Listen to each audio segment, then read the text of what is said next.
se rebela contra una sociedad, la española.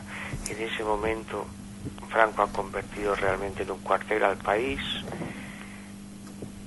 aunque está trabajando ya en la compañía de tabaco y oficinas. Es un joven poeta con una cultura, una sensibilidad urbana, cosmopolita. Es un hombre que sabe idiomas, que ha viajado por motivo también de su trabajo, totalmente insólito para la época, para la España a la que pertenece. Y además es un hombre, entre otras de sus caras, pues que tiene una vida sexual, una pulsión sexual muy poderosa. Es un gran centaurista, ¿no? Es un hombre que, a pesar de vivir bajo un régimen de opresión y represión, trata de vivir la vida a tope, a fondo, y a ese hecho de marginalidad que significa también en la época ser poeta, le añade su condición homosexual. Entonces es un personaje de muchas caras. A través de este cambio de época de la autarquía, luego vienen los años 60, donde el país se estabiliza económicamente, hasta prácticamente en los 80, que España entra en la Comunidad Europea. Pues es al paso del personaje, que ofrece una mirada lúcida, muy insólita, sobre todo ese recorrido reciente de la historia, a través de ambientes a lo mejor también que no está acostumbrado a ver el espectador en la pantalla, porque son ambientes sofisticados, intelectuales, un cierto glamour en ocasiones, ¿no? Yo creo que en ese sentido aporta. Normalmente miramos atrás a la época reciente, y sobre todo si nos referimos al franquismo, con un cliché más miserabilista. Estamos acostumbrados a visitar otros ambientes que no son estos, ¿no? De la alta burguesía del momento, de la élite cultural, y con todas las cosas que pone en juego un personaje así, que además es crítico con su clase social, con su época, que representa además una renovación en el terreno de la literatura y poético en concreto muy importante, porque tuvo una gran influencia sobre la gente de su generación y también sobre las posteriores, hasta muy recientemente. Hasta ha sido un hombre de gran influencia, ¿no? Sobre todo en el mundo poético. Y bueno, pues eso, este es el recorrido que propone la película, a través de un personaje totalmente insólito. No sé, sin duda alguna, ya has adelantado prácticamente todos los temas sobre la película que teníamos preparado. Iremos recayendo en cada uno de ellos con más profundidad, pero nos gustaría detenernos en este doble personaje que es Jaime Gil de Viedma, ¿no? Por un lado el ejecutivo de una gran compañía, y por otro lado este poeta con un cierto grado de malditismo, ¿no? Y cómo se ilustra sobre todo pues esta dicotomía en la película. Yo sobre todo recuerdo la escena en la que se lee el poema de Contra Jaime Gil de Viedma, que creo que es bastante ilustrativa, y bueno, nos gustaría que nos contases acerca de tu visión de estas dos caras del personaje. Mira, yo creo que simplificando siempre se puede decir que era un personaje con doble vida, pero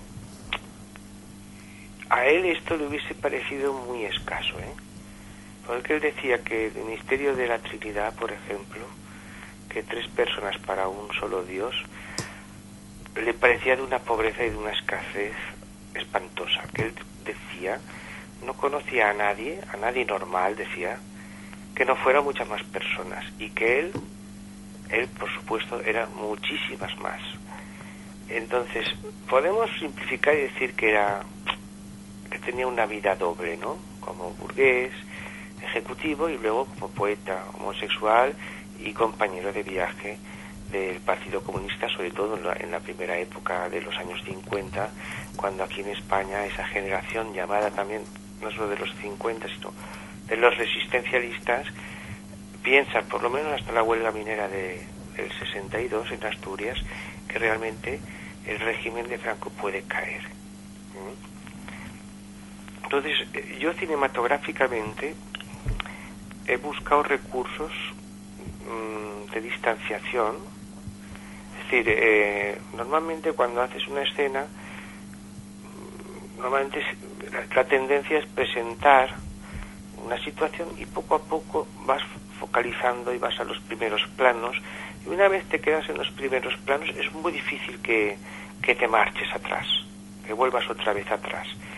Yo no solamente vuelvo atrás, sino que además normalmente he puesto algo entre los personajes y la cámara, una puerta que los reencuadra o que los separa o que lo excluye o que lo reencuadra de una forma determinada, también de cristales o de espejos, porque esta forma de mirarse a sí mismo, bien echando atrás una distancia, buscando un reencuadre del personaje con elementos que están entre la cámara y el personaje, bien a través de espejos, esta forma que yo buscaba a través de la puesta en escena está en su poesía.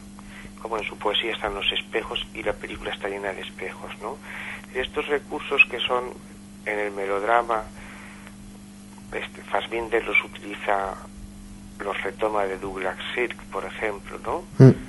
Esto yo lo he intentado poner en la película siempre que he podido, porque a Jaime Gil de Biedma lo llaman pues el poeta de la experiencia, ¿no? Él se ascribe y trae a la poesía española esta corriente poética que identifica Langbaum, un crítico literario inglés, en la poesía moderna inglesa, ¿no? Y Jaime, digamos que es el que trae esa influencia a la poesía española. Lo que hace Jaime Gil de Biedma, si bien en la poesía inglesa normalmente los poetas crean un personaje de ficción a través del cual hablan y establecen una especie de monólogo dramático, Jaime lo que hace no trae un personaje de ficción o histórico, sino que crea un personaje de sí mismo en la película. De hecho hay varios poemas que se llaman pues contra Jaime Gil de Biedma, después de la muerte de Jaime Gil de Biedma, y es ese personaje un poco el que yo he querido trasladar a la pantalla, ese sujeto poético, y ver el Jaime escribía a partir de sus experiencias, ¿no? Pero donde lo que cuenta en su poesía no es tanto la experiencia en sí evocada, sino ese esfuerzo que hace el poeta por dotarla de significación, esa distancia que hay entre la experiencia evocada y su reelaboración o el simulacro que hace de esa experiencia en la poesía. Y eso ha sido un poco la guía para mí. La guía, yo siempre digo que más allá del guión, para mí la guía de la película ha sido su poesía, y he intentado establecer correspondencias entre una puesta en escena cinematográfica y los recursos de la propia poesía de Jaime Gil. Por ejemplo, hay una escena que es la única y no es casualidad, con cámara a mano. Cuando él va a suicidarse, lo que vemos es la cuchilla, una mano, la vemos en cámara a mano, pues parece una visión subjetiva. Sin embargo, conforme sube la mano y la cámara sube con la mano, se objetiva el plano a través de el reflejo del cristal del baño, donde ya vemos la situación y donde él se mira a sí mismo a los ojos. Que todos estos recursos, yo he intentado sembrar la película de ellos.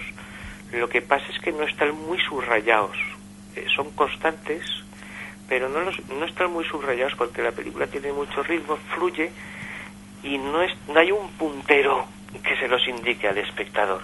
Pero yo lo he sembrado de esto, la película. También está en las propias canciones, que crean también un efecto de distanciamiento y de comentario a la época en la que ocurre cada parte de la acción.